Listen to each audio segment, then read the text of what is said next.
Buenas tardes, bienvenidos al Ateneo en lo que es sin duda uno de los actos trascendentales de la vida de esta casa, cual es la inauguración del curso académico 2010-2011, que, como también es habitual en la casa, la dará el presidente sobre el tema las técnicas de comunicación y el traquelado de la conciencia humana. Con ustedes, el presidente del Ateneo, don Carlos París.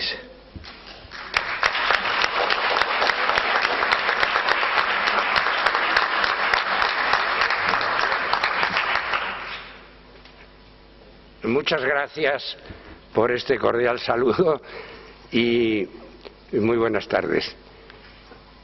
Amigas socias y amigos socios del Ateneo, señoras y señores, como acaba de indicar el señor López Arribas, vamos a iniciar un nuevo curso en esta casa. Y este va a ser un curso especialmente importante, especialmente significativo, ya que en él conmemoramos los 175 años de fundación de esta institución que a todos nos reúne y en la que tenemos puestos tantos deseos y esperanzas y que contemplamos también con orgullo cuando miramos hacia nuestra historia.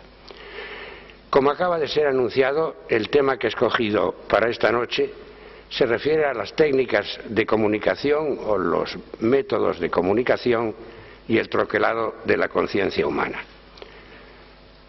Querría, en este sentido, proponer aquí una serie de reflexiones, algunas afirmaciones mías que puedan ser punto de partida para una reflexión ante un tema tan amplio y tan lleno de sugerencias como el que aquí planteo, y sobre el cual querría hacer algunas indicaciones. Efectivamente, como punto de partida, yo me referiría a la radicalidad que tiene la comunicación en el ser humano. Cuando hablamos de comunicación, en efecto, muchas veces pensamos en las técnicas que rodean la comunicación humana en este mundo. Pero la comunicación es un fenómeno mucho más radical todavía. Podemos afirmar, como acabo de sugerir, que realmente gracias a la comunicación nos hacemos seres humanos. Y esto podríamos iniciarlo y apoyarlo con algunas consideraciones de carácter biológico, que se refieren a la peculiaridad del nacimiento humano. Dijo Huxley, el biólogo, el evolucionista, no el escritor, dijo que el ser humano era un mono nacido antes de tiempo. Esta sugerencia de Huxley tuvo, sin embargo, un desarrollo muy completo en toda la obra de Portman, de este gran biólogo suizo, que definió al ser humano, al estudiar los animales nidícolas, nidífugas, etc., como un prematuro, como un nidífuga desvalido, como alguien que reunía, un ser que reunía características de ambos tipos. En efecto, el ser humano nace en un estado de desvalimiento profundo, pero al mismo tiempo con una gran capacidad de comunicación. En este sentido, es gracias a la cultura, gracias a la comunicación humana que le transmite la cultura, cómo el ser humano madura y conquista su condición estrictamente humana. No tanto se trata de la mera supervivencia física de este ser desvalido, sino más bien de su desarrollo estrictamente humano. Se han hecho estudios en ocasiones también sobre los niños abandonados, los llamados niños lobos. Un recién nacido abandonado, un expósito, como yo digo, si no es acogido por el ser humano, si no es acogido como el caso de los expósitos históricos, como el caso de Moisés, si no llegaría como en la leyenda de la fundación de Roma, como Rómulo y Remo, a crear un imperio, no llegaría quizás siquiera a conquistar su propia humanidad. Porque esta humanidad se desarrolla precisamente en los cuidados, en aquello que se ha llamado el útero social, yo prefiero llamarle el útero cultural. La biología conduce al ser humano irremisiblemente hacia la cultura como complemento de la biología. Somos por ello un animal cultural, con unas características biológicas que nos llevan precisamente a recrear nuestro ser, nuestras posibilidades dentro de la cultura. Y así se ha estudiado, en efecto, esta díada, que es la madre-hijo, la madre recién nacido. En general, sin estos cuidados de los progenitores, se puede decir que no se conquistaría la humanidad, incluso aun en el caso hipotético de que un ser pudiera ser nutrido y pudiera sobrevivir físicamente. Pero no se trata solamente de la alimentación, del cuidado, de la transmisión de la sonrisa, de las palabras cariñosas que puede escuchar el recién nacido en algún momento, sino que además la manera tan diversa en que puede ser tratado determina incluso hábitos que se adquirirán para la madurez. Es algo que figuras como las de Erikson, antropólogo y psicólogo también, han estudiado detenidamente. La manera distinta de cuidar al recién nacido según las culturas puede influir en hábitos que se perpetuarán a lo largo de toda su vida. He aludido entonces al nacimiento humano, pero sin embargo esta influencia de la sociedad, esta penetración de la sociedad en el ser humano, no se queda en estos momentos del nacimiento, en el primer año de vida, en el desarrollo dentro de lo que he llamado el útero cultural, sino que se prolonga a todo lo largo de la vida. En efecto, nacemos con un cerebro que es la quinta parte de lo que sea el cerebro adulto. Nace el recién nacido, sí, con todas las neuronas, es decir, durante la existencia, durante nuestra vida, no haremos más que perder neuronas, no aumentaremos, pero sin embargo, el desarrollo de los axones, de las dendritas, de las fibras de mielina, la creación de la sinapsis, esto va haciendo que el cerebro se desarrolle hasta llegar hasta los 15 años de edad. De manera que también nuestro mismo cerebro es un producto social, un producto de la comunicación social.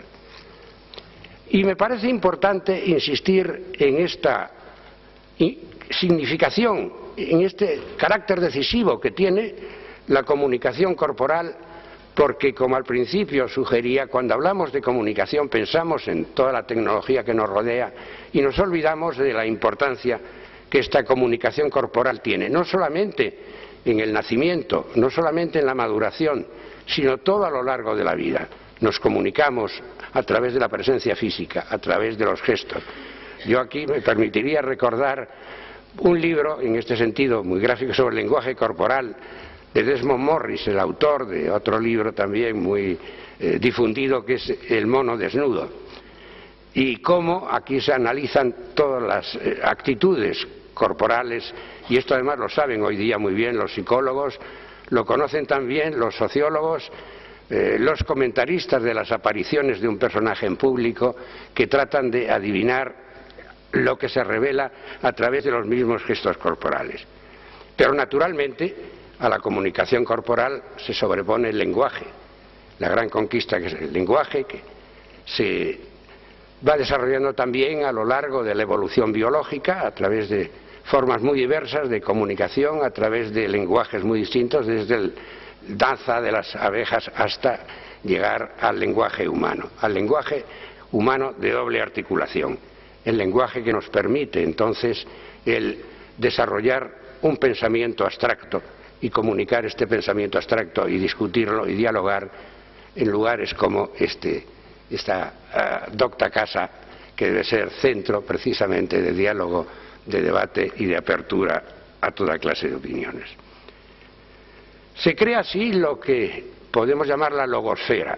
El ser humano vive, se ha dicho también muchas veces, y es un término que yo introduje y que se ha extendido, en una tecnosfera.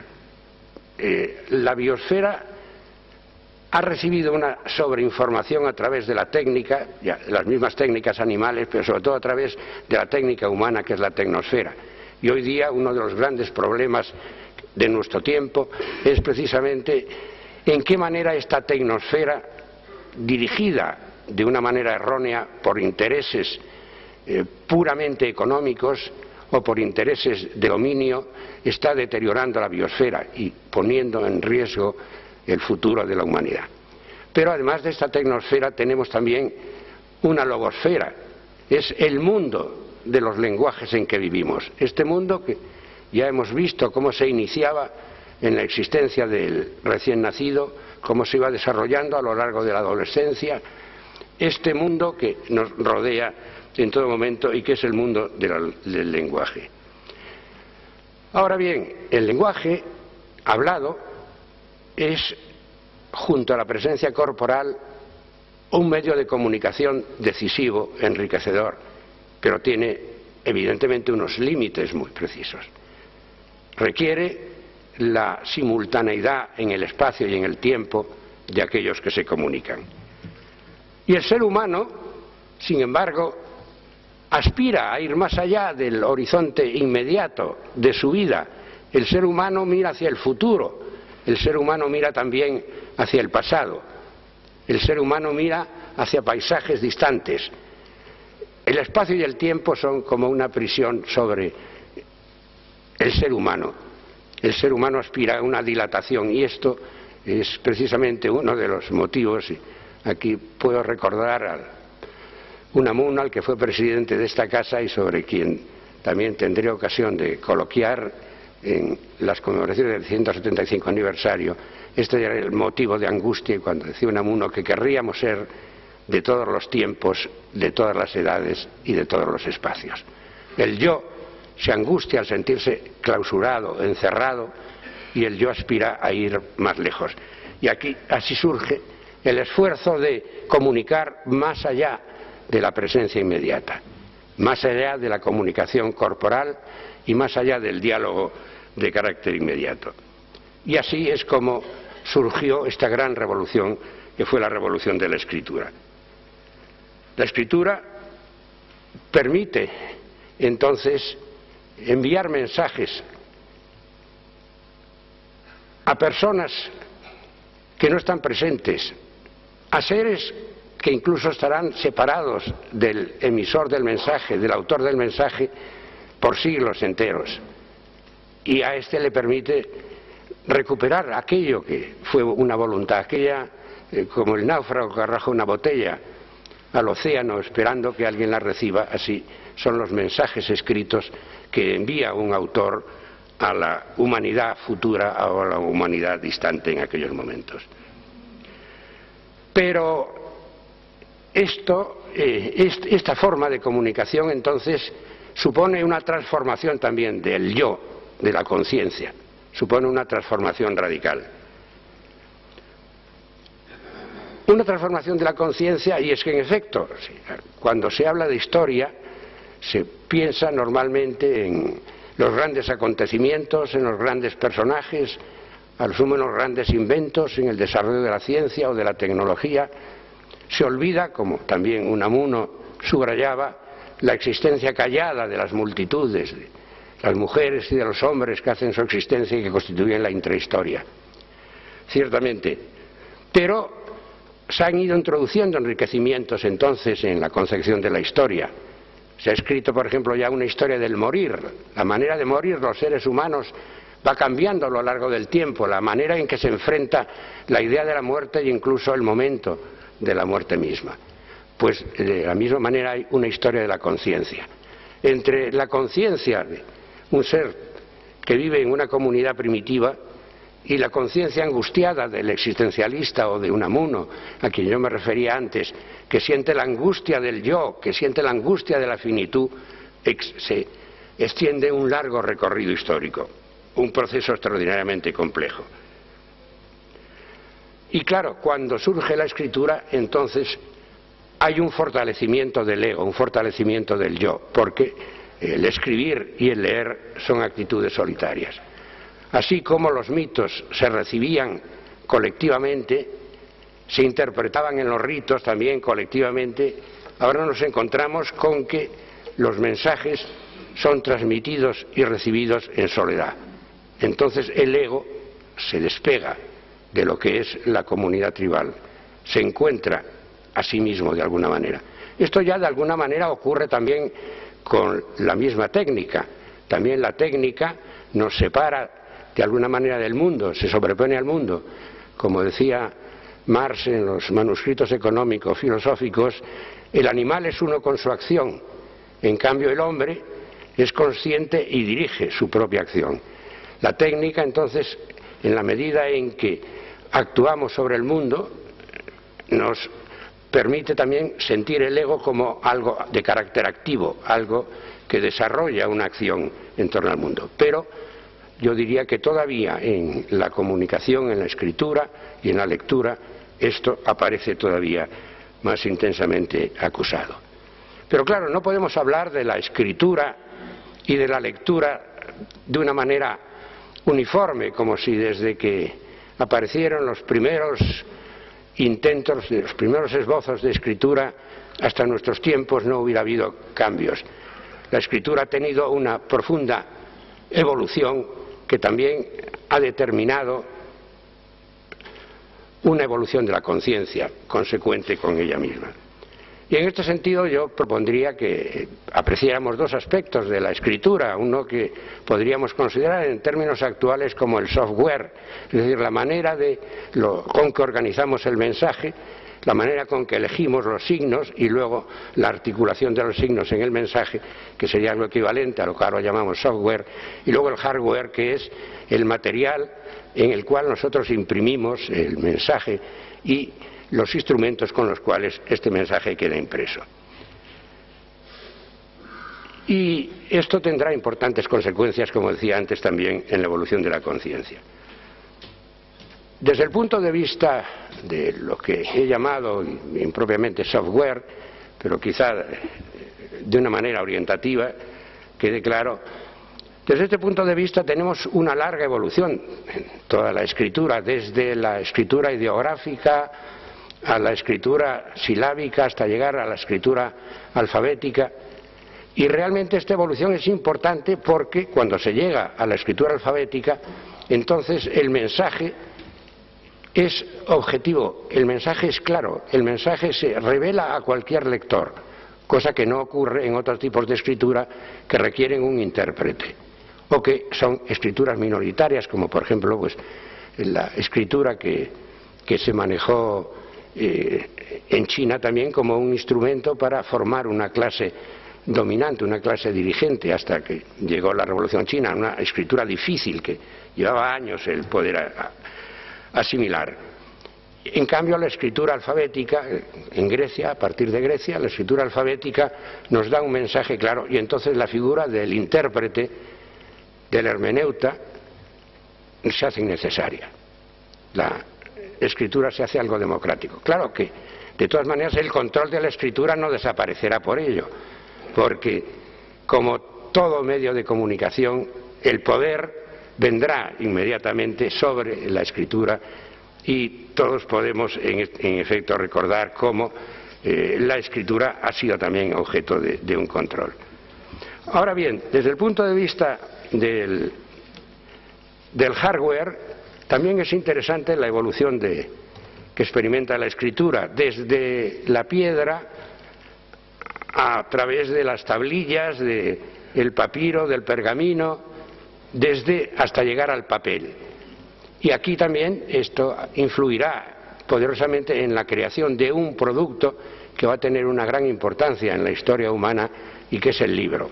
El libro, cuando se desarrolla el libro, entonces nos encontramos con algo que va a jugar un papel decisivo en la historia humana. Bueno, a veces incluso que es exaltado en términos religiosos. Recordemos las religiones del libro y recordemos cómo tres de las religiones hoy día más importantes y desgraciadamente en muchos momentos enfrentadas entre sí son religiones del libro. La Biblia, base de los judíos, la Biblia con el Nuevo Testamento, base de la civilización cristiana, y el Corán, base de la civilización islámica. Tres civilizaciones monoteístas que hoy día realmente muchas veces están teniendo fricciones a veces verdaderamente terribles. Pues el libro, entonces, no solamente es sacralizado en las religiones del libro, sino que el libro será un objeto venerable. Toda la Edad Media yo la he calificado en alguna ocasión como la época de la cultura del libro, porque el libro era primeramente los códices que hacían en los monasterios los monjes y que se esmeraban tan extraordinariamente. Luego ya, con la aparición del papel y en el siglo XIII y de las universidades, el libro se convertirá en un objeto más difundido. Pero pensemos en el pensamiento medieval y en la pedagogía medieval. Era fundamentalmente la lectura del libro, y el libro era una colección de sentencias en las cuales, si ustedes han hojeado alguna suma de las medievales, verán que primero se plantea una cuestión, después vienen las opiniones, la tesis que se defiende, luego videtur quod si, videtur quod non, los argumentos a favor y en contra de la tesis, y finalmente las refutaciones. Entonces es el pensamiento medieval una realidad que fundamentalmente vive receptivamente, vive de los libros, vive de los textos, y las disputaciones medievales se hacen en torno al libro, porque el libro es, de todas maneras, aunque se haya difundido más que los viejos códices, el libro sigue siendo una realidad de difícil acceso, sigue siendo una realidad minoritaria. Los estudiantes los reproducen, los copian en lo que llamaban pezzi, y luego se debate en las sesiones, en las aulas académicas. Y esto naturalmente es lo que se transforma radicalmente con la aparición de la imprenta. La aparición de la imprenta en este sentido es una extraordinaria revolución, porque entonces el libro se difunde y naturalmente esto tiene un eco inmediato en la conciencia humana. Pensemos cómo la aparición de la imprenta coincide también con la Reforma y con el libre examen. Antes hablábamos de la interpretación ortodoxa de determinados de los textos sagrados, sobre todo. Ahora, en cambio, que se hace accesible la Biblia, que se hacen accesibles los textos a cualquiera, se le da también el poder de, no solamente materialmente de leerlos, sino de interpretarlos según su libre pensamiento.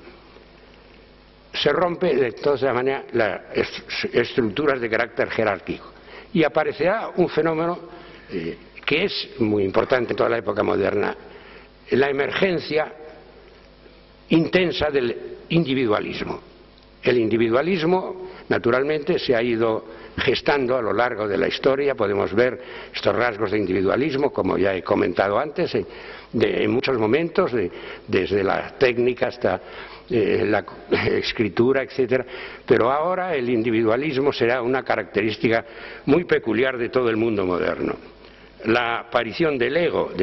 Y, naturalmente, esto es lo que se desarrolla al mismo tiempo dentro de una clase minoritaria, dentro de una clase, la clase alfabetizada, que es una minoría dentro de la sociedad. Pero, como estamos viendo entonces, influirá poderosamente en una nueva etapa en esta historia de la conciencia que les proponía a todos ustedes como objeto de reflexión. Y una expresión culminante, siempre lo he comentado en este sentido, de la revolución que supone la imprenta, es sin duda nuestra gran novela, El Quijote.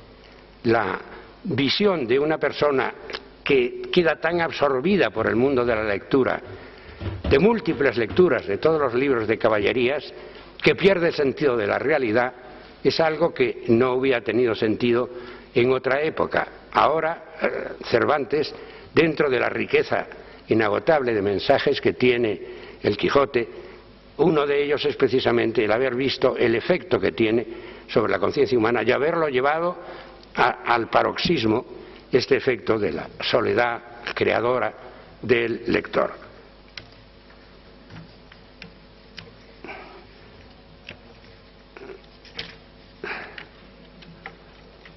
Esto del papel, decía yo, que es una gran conquista, pero a veces parece que se pegan.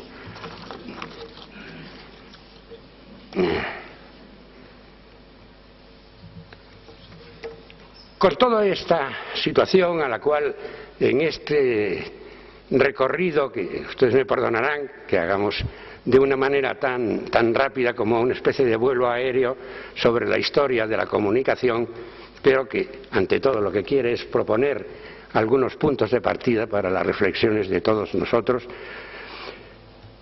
Hay un discurrir que estamos viendo y que se produce a lo largo de la modernidad, un lento discurrir uniforme que se romperá, sin embargo, en el siglo XX y en el siglo XXI.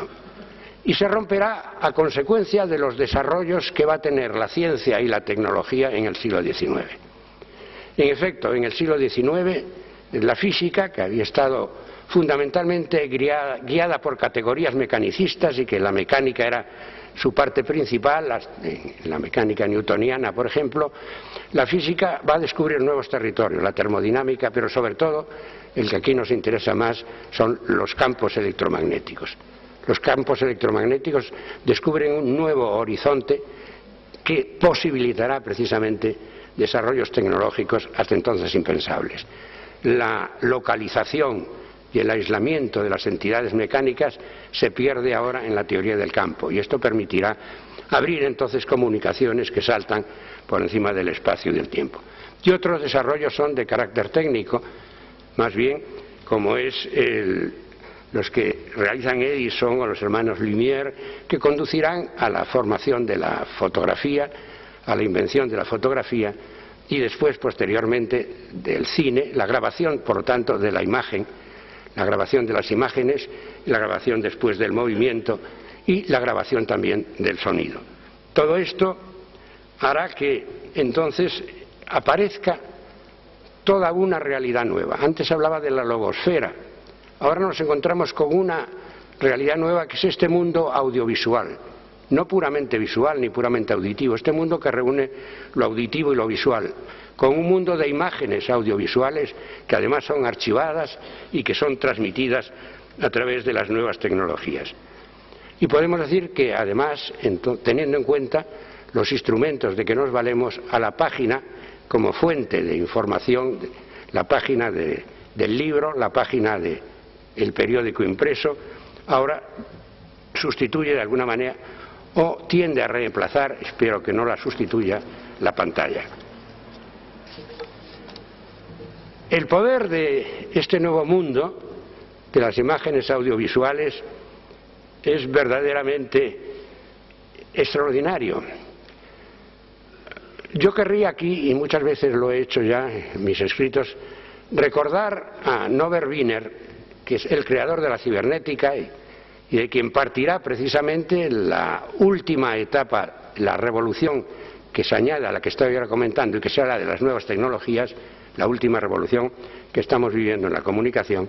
Pues Norbert Wiener, que no es por lo tanto ningún conservador, ningún reacio a los avances tecnológicos, sino al revés, el creador de la cibernética a partir de la Segunda Guerra Mundial, Norbert Wiener advierte en 1948 ya, en un libro suyo histórico, Kybernetis, advierte el peligro de que este desarrollo que él ve que se está iniciando en los medios de comunicación suscite el apetito de los más poderosos y, apoderándose de estos medios de comunicación, consigan dominar las conciencias de los ciudadanos. Y es esta la situación que ya prevé Wiener y es la situación que realmente nos encontramos en gran medida sumidos en este tiempo. Es un nuevo poder. Se ha dicho muchas veces que la información es poder, pero no solamente la información, sino, como veremos, sino el troquelado de mentes, de costumbres. Acabo de decir troquelado y querría aclarar en este sentido este término que guarda relación con las consideraciones que al principio yo decía sobre la manera en que el ser humano es formado en la educación e incluso en los primeros cuidados prenatales. El término de troquelado, que a algunos les ha llamado la atención cuando han leído el título de la conferencia, es la traducción de dos términos utilizados por los etólogos y por biólogos en general, que son el término de Einprägung en alemán y de printing en inglés. Es aquel fenómeno que consiste en que las pulsiones o los instintos abiertos no ultimados en la vida animal luego reciban una un recubrimiento, una orientación, una fijación que les da precisamente la experiencia. Y es esto el fenómeno que yo quiero analizar en general en respecto a los seres humanos y la influencia que tienen en ellos los medios de comunicación, cómo son capaces de troquelar entonces nuestra conciencia.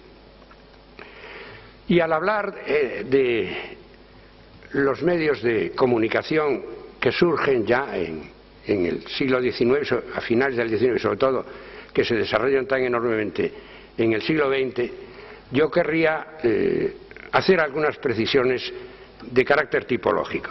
Yo creo que habría que distinguir entre medios de comunicación que son unidireccionales, es decir, en los cuales hay un emisor y hay un receptor, pero el receptor es puramente pasivo. Le llega el mensaje sin más y recibe el mensaje, pero el que modula y dirige el mensaje a través del canal adecuado es el emisor. Son, por tanto, medios que podemos llamar unidireccionales y que se diferenciarían de los medios bi o multidireccionales en los cuales el emisor y el receptor se intercomunican, se envían mensajes mutuamente. Un ejemplo de unidireccionalidad muy claro y muy antiguo es en este sentido la escritura, de que hablábamos antes. El escritor y el lector son dos figuras distintas. Incluso cuando el escritor se lee a sí mismo, cosa que puede ser ya para corregirse o ya con voluntad narcisista de deleitarse, en recrearse en el acierto de su propio texto, ilusionarse con ello, es la misma persona, pero ejerce dos funciones evidentemente distintas. Lectura y escritura y el escritor es el emisor unilateral, el lector es el que recibe el mensaje, y esto se diferencia naturalmente profundamente del diálogo. Una conferencia también, si luego, como va a ocurrir en esta ocasión, no hay coloquio, también podemos decir que es unidireccional el mensaje que les estoy dando a ustedes, aunque luego puedan naturalmente replicarme, particularmente ya que no tendremos tiempo de hacerlo en público, ni es costumbre cuando se abre el curso del Ateneo con una conferencia como esta. En cambio, un ejemplo de diálogo bidireccional o multidireccional, pues sería el diálogo, por supuesto, el diálogo abierto, la tertulia, como las que tenemos aquí en nuestra ilustre cacharrería, o el teléfono, también en términos tecnológicos.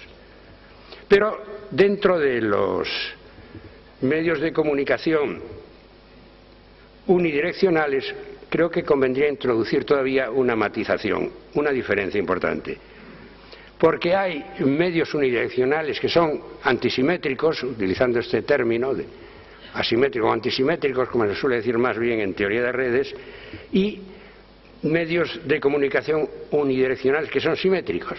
Con esto quiero decir que hay determinados medios que, aunque son unidireccionales, permiten, sin embargo, que el que ha recibido el mensaje, disponiendo de los mismos recursos, de los mismos medios que el que lo ha emitido, es decir, pudiendo utilizar el mismo canal, responda. Entonces podemos decir que hay una bidireccionalidad no simultánea, como en el diálogo, como en el coloquio, sí, pero sí una simultaneidad sucesiva. En cambio, en los antisimétricos, el receptor no tiene posibilidad de réplica, o si se le quiere ofrecer alguna posibilidad de réplica, como a veces se hace para contentar un poco al auditorio, pues se permite, por ejemplo, en la televisión, llamadas, o en la radio, llamadas fugaces, breves, de determinadas personas que están escuchando el mensaje, pero realmente la diferencia con los protagonistas de la escena que se está televisando es natural. Y claro, es que hay casos en que la tecnología que requiere la comunicación es tan compleja instrumentalmente y tan costosa que realmente no puede ser algo democrático, tiene que ser algo utilizado por quienes tienen medios y poder para instalarse en ello. Esto es lo que ocurre con los medios de comunicación de masas, con los llamados clásicamente medios de comunicación de masas, y especialmente con la televisión. Bueno, en la imposibilidad de referirme ahora, sin agotar la paciencia de todos ustedes, demasiado a los medios de comunicación de masas, querría referirme fundamentalmente a la TV. La TV, decía Popper, es decir, no ningún reaccionario anticrítico, sino un personaje de carácter liberal, como conocen todos ustedes, autor de La Sociedad Abierta y sus enemigos y también teórico de la ciencia. Decía Popper, llegaba a decir que la televisión era incompatible con la democracia. Anteriormente, respecto a la radio, Bertrand Russell ya en los años 20 había también formulado una serie de observaciones críticas, indicando cómo la radio también ejercía una poderosa influencia sobre la gente y se prestaba para manipularla. Entonces, sí me gustaría de alguna manera dedicar algunos momentos de reflexión a esta importancia que tiene la televisión. Desde luego es un instrumento utilísimo para la domesticación de las conciencias, para la domesticación de las masas. Un término que yo he utilizado en muchas ocasiones contraponiéndolo al término orteguiano de la rebelión de las masas, porque realmente el fenómeno al que estamos asistiendo en esta época más bien es al de las masas domesticadas, desgraciadamente, más que al de las masas rebeldes. Y uno de los instrumentos para esta domesticación más importante es la televisión. Pero es que además sería un error pensar que solamente esta influencia se ejerce a través de los informativos, a través de los momentos en que la televisión transmite información. No, la influencia es muchísimo más amplia, porque se da también a través de los telefilms, a través de las películas que transmite la televisión. Es una influencia entonces que afecta no directamente a la información, pero sí a los valores que guían la vida humana, a los modelos que debemos de seguir, a los personajes que aparecen como idealizables o como terribles enemigos. Y aquí hay entonces una penetración profunda, muchas veces inconsciente. Bueno, ha sido muchas veces comentado clásicamente, como por ejemplo, pues en películas americanas la figura del enemigo iba cambiando, ¿no? Desde los tiempos de Fu Manchu, en que eran los chinos los malos, luego se convirtieron los malos los soviéticos, después volvieron a pasar a ser los chinos, que primeramente eran los indios, claro, pero cómo se va recorriendo una imagen de figuras hostiles, de figuras a quienes hay que presentar como enemigos, como gentes peligrosas y tal. Hoy día los cubanos, por ejemplo, también son objeto de esto. Y por supuesto China nuevamente. De manera que se dan imágenes étnicas, imágenes de clase, imágenes sexistas. Y en este sentido yo querría aludir a un fenómeno muy curioso que yo he comentado, pero que a mucha gente parece que se le escapa, y es en las películas de carácter policíaco, en las series de carácter policíaco, la superabundancia que se está produciendo de mujeres asesinas. Es decir, normalmente se pensaba que la violencia era una característica más bien masculina, unida a la testosterona, pero ahora estamos viendo una película, un telefilm, con intriga, con misterio, y al final casi siempre resulta que quien ha cometido el asesinato es una mujer, y no digamos además es lesbiana. Es decir, la figura de las lesbianas asesinas es una figura cuidadosamente cultivada, ciertamente, por estas maniobras tremendas que producen los intereses que dominan la televisión. Pero yo querría también referirme a otro aspecto que es importante. No me refiero solamente a los mensajes que da la televisión, ya sean mensajes explícitos, informativos, ya sean mensajes introducidos subrepticiamente dentro de relatos, dentro de episodios, dentro de historias que se narran. Es la manera en que moldea una serie de hábitos humanos la pantalla. En primer lugar, el espectador de la televisión es particularmente pasivo. Por supuesto, el lector el lector puede estar sentado, pero el lector puede levantarse, puede pasear. Claro, con cierta precaución, no va a ser que caiga en un pozo, como le ocurrió a Teles de Mileto, que se dé contra un poste. Pero salvo estos accidentes, podemos pasear leyendo un libro, lo leemos en el tranvía, en cualquier momento. En cambio, el espectador de televisión tiene que permanecer sentado, normalmente, frecuentemente aislado. Claro que también me dirán ustedes, bueno, pero hay partidos, por ejemplo, de competiciones deportivas, que la gente las va a ver al café y se reúnen muchos y aplauden y gritan todos juntos. Bueno, esto sí puede ocurrir, pero no es el fenómeno más corriente de la televisión. Es el telespectador que permanece, según los estudios que se han hecho, en el invierno, el ciudadano medio invierte 250 minutos diarios en la televisión. En el verano, un poco menos, invierte 200 minutos diarios. Y además, este fenómeno tiene una extensión planetaria. La televisión es algo que ha saltado por encima de las diferencias de culturas, de clases, de economías. A mí me ha sorprendido mucho, en efecto, visitando pueblos del tercer mundo, encontrarme con aldeas cuyos chamizos tenían, sin embargo, antenas parabólicas. Entonces me sorprendía, porque no me había imaginado que los habitantes habían dedicado tanto tiempo al estudio de las lenguas como para poder escuchar emisiones en las lenguas más variadas de las que se manejan en este planeta y que les llegarían a través de la televisión. Pero claro, es que quizá era un elemento de prestigio la televisión un tiempo. Bueno, yo me acuerdo en los orígenes de la televisión que sin embargo había un gran debate sobre si las personas progres debían tener o no tener televisión.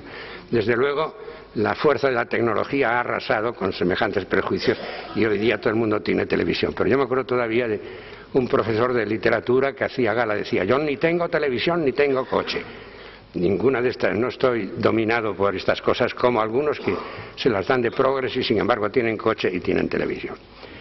Bueno, pues decíamos, la pasividad del espectador, que además se encuentra normalmente aislado o semiaislado o en familia viendo la televisión, y a ella se une el efecto hipnótico que tiene la televisión. También lo tiene el cine, sin duda ninguna, y en el cine también ha sido estudiado la entrada en la sala cinematográfica como el ingreso en un mundo onírico. Pero también no hay más que ver frecuentemente, muchos nos pasa viendo la televisión la somnolencia que nos va entrando. Y no precisamente por la calidad de los programas, que ciertamente son soporíferos muchas veces, sino simplemente, aunque sea interesante, por este efecto hipnótico que ejerce. Pero es que además hay otras cosas. La televisión es un medio audiovisual, indudablemente, pero sin embargo la imagen se sobrepone a la palabra. Aquí no tienen, ustedes más que hacer una pequeña prueba, experimentar, que cuando salen en televisión, cuando una persona sale en televisión, a todos los que hemos salido nos ha ocurrido, pues al día siguiente mucha gente nos reconoce, nos saluda y entonces nos comenta cualquier cosa menos lo que hemos dicho. Nos comenta el aspecto que teníamos, y nos veía con buen aspecto, con aspecto cansado, cómo íbamos vestidos, etcétera, pero de lo que allí se debatió y se dijo, pues apenas, porque la imagen se sobrepone a la palabra. No tendría por qué ocurrir así, pero claro, es que también los efectos de la televisión son muy especiales y en ese sentido hay que añadir la fugacidad de la imagen. La televisión es una sucesión muy rápida de imágenes normalmente, y además está la acumulación de programas que, por ejemplo, hay las personas que tienen el prurito de ser famosas y que les agrada, después de haber salido en la televisión, el ser reconocidos en la calle o en un bar o en un medio de comunicación, de transporte, les agrada ser conocidas, realmente tienen este efecto de una manera inmediata, pero si quieren mantener esta fama, no tienen más remedio que estar saliendo constantemente en televisión, porque la gente al poco tiempo ya se ha olvidado. No es como los títulos nobiliarios, ¿no?, que se concedían de por vida y además incluso se transmitían a los propios descendientes, ¿no? La fama de la televisión es una fama que es fugaz, que es frágil y que hay que mantener entonces con un enorme esfuerzo. De modo que, en fin, reuniendo todas estas características, podemos decir que el televidente es como un barro moldeable y que estamos asistiendo pues a un fenómeno de alienación. Alienación que no es la alienación que estudió Marx en los manuscritos del trabajo, ni tampoco la alienación que luego en la crítica de la sociedad de consumo se ha hecho del comprador, del adicto a la compra. No, es la alienación en virtud de la cual la realidad es la pantalla. Esta expresión que yo he utilizado en algún escrito hace ya mucho tiempo, luego la he visto también en múltiples idiomas, en algunos textos que decían literalmente lo mismo: the reality is the screen, o the screen is the reality. La realidad es la pantalla es lo que sustituye a la realidad. Y en efecto, pues como hablaba hace unos momentos del prurito de ser famoso, y yo en este sentido diría que se afirma muchas veces: si no sales en la televisión es que no existes, ¿no?, en determinados medios. Es decir, la televisión es la realidad. Si no salimos en la televisión, realmente pues no existimos, somos como una especie de seres marginales o inexistentes o fantasmas, porque la televisión no es la fantasía, no es la imaginación, sino es la realidad. Y la fantasía es el mundo que ahora estamos todos viviendo, cosa un poco sorprendente. Naturalmente, con todo esto no pretendo negar la importancia que supone una conquista tecnológica como la televisión, que verdaderamente es un desarrollo de la técnica increíblemente admirable y que además tiene efectos ahora. Por ejemplo, no ha dejado de ser emocionante para todos el ver la salida de los mineros en Chile del foso en que se encontraban sepultados a 700 metros de profundidad de aquella galería. Evidentemente que estos son momentos ilustres que nos ofrece la televisión. Yo lo que estoy criticando no es tanto el medio en sí mismo, sino señalando sus limitaciones si reducimos realmente nuestra información a la televisión, y sobre todo el manejo que se puede hacer de este medio cuando los intereses del poder, de un poder sectario, de un poder manipulante, de un poder domesticador, se hacen con los medios. Pero claro, con esto llegamos ya en este recorrido tan veloz a las nuevas tecnologías. Las nuevas tecnologías que han partido, como antes decía, de la cibernética, que se creó en la Segunda Guerra Mundial por Wiener, anteriormente también, precedentes en Shannon, en una serie de investigadores. Y aquí la gran novedad es que el instrumento técnico, el aparato tecnológico, no es una y potenciamiento del músculo humano, sino del cerebro humano. Es decir, que es el sistema nervioso el que se encuentra externalizado, proyectado en la máquina, lo cual supone evidentemente una extraordinaria conquista y una enorme revolución.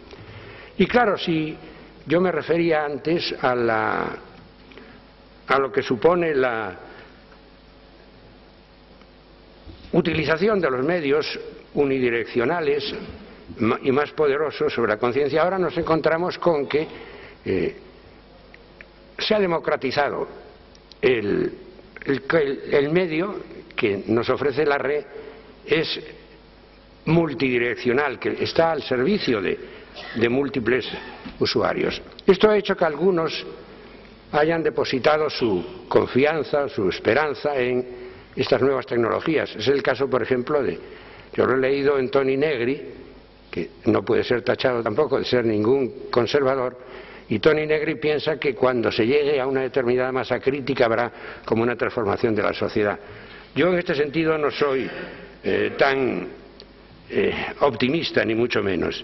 Indudablemente las nuevas tecnologías nos ofrecen una serie de ventajas y todos las utilizamos cotidianamente, tanto para escribir como para comunicarnos, sin duda ninguna. Pero, sin embargo, no dejan de ofrecer limitaciones y plantear problemas estas nuevas tecnologías. No solamente porque determinan en muchos momentos una situación caótica, es decir, que cualquiera se considera capaz de enviar un mensaje no elaborado, y en este sentido pues tenemos en esta casa también testimonios muy claros de uso defectuoso, de uso impropio de la red, con intenciones denigratorias, con intenciones nada morales. Pero sobre todo yo querría centrar el problema en otro aspecto, que es en la alienación que puede suponer el ciberespacio. Antes hablaba yo de la logosfera como algo que envuelve la realidad, luego de esta vídeo-audioesfera que ha surgido. Ahora nos encontramos con la red y con el ciberespacio. Y precisamente ahora que hemos creado, es curioso, me viene a las mentes, una escuela de psicoanálisis, uno de los temas que van a investigar precisamente es el de las ciberadicciones. En efecto, la absorción por este ciberespacio puede determinar una nueva forma de alienación. Es el caso del sujeto que vive constantemente frente a la pantalla. Al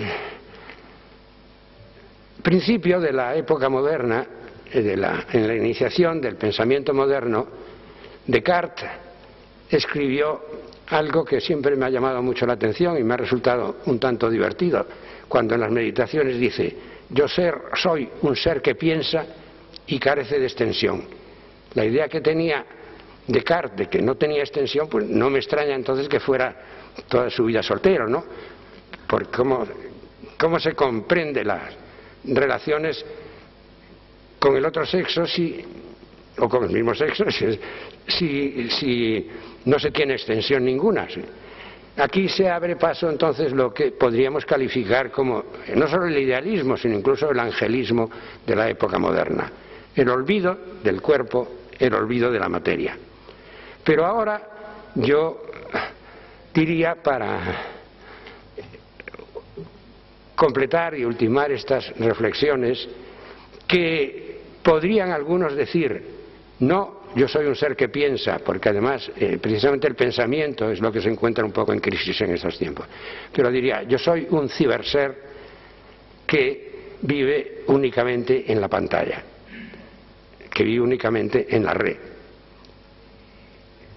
Se ha hablado de la sociedad del espectáculo por Debord, antes de que aparecieran las nuevas tecnologías, en el año 67, en su famosa obra La sociedad del espectáculo, se basó en el situacionismo. Yo hablaría más bien de la sociedad de la imagen. Ha ocurrido también, por ejemplo, con el cine y el teatro. Cuando surgió el cine, algunos pensaban que el teatro desaparecería. Sin embargo, como escribe Barcén, un teórico del cine, precisamente dice: al revés, el cine ha salvado al teatro. Y en este sentido, pues los medios de comunicación y de desarrollo de la personalidad humana son múltiples, y el ideal es una cultura integradora. Y yo entonces terminaría estas reflexiones recordando la caverna platónica de la República,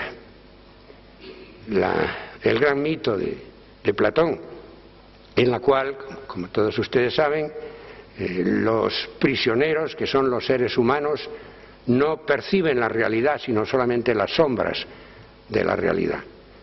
Y cuando se libera uno de ellos, entonces los demás no le hacen caso, pero él va descubriendo la realidad, descubriendo las formas visibles y tangibles del mundo exterior que le rodea. Bueno, yo creo que esta visión platónica, este mito platónico, podríamos también repensarlo hoy día, en la medida en que también las imágenes están sustituyendo la realidad, en que el mundo de las imágenes y sobre todo la manipulación de las imágenes está haciendo perder la realidad. Y la necesidad entonces de que recuperemos el sentido de la realidad, de que recuperemos el cuerpo, de que recuperemos la realidad material, de que pensemos frente a la idea de que estamos en la sociedad del conocimiento, no, que como se acaba de ver hay gentes trabajando bajo la tierra, mineros y que están sacando el material, que no ha desaparecido, como se ha dicho, la producción industrial, que sigue habiendo un proletariado, que sigue habiendo fuerzas necesarias para transformar el mundo, que entonces no podemos resignarnos a la mitología de la sociedad del conocimiento como si esta fuera la sociedad que ha sustituido a las realidades, a las necesidades materiales y a los esfuerzos materiales, sino que tenemos que vivir en una realidad más completa y sobre todo luchar para transformar esa realidad y liberarnos de esa domesticación que nos quieren someter. Muchas gracias por su atención.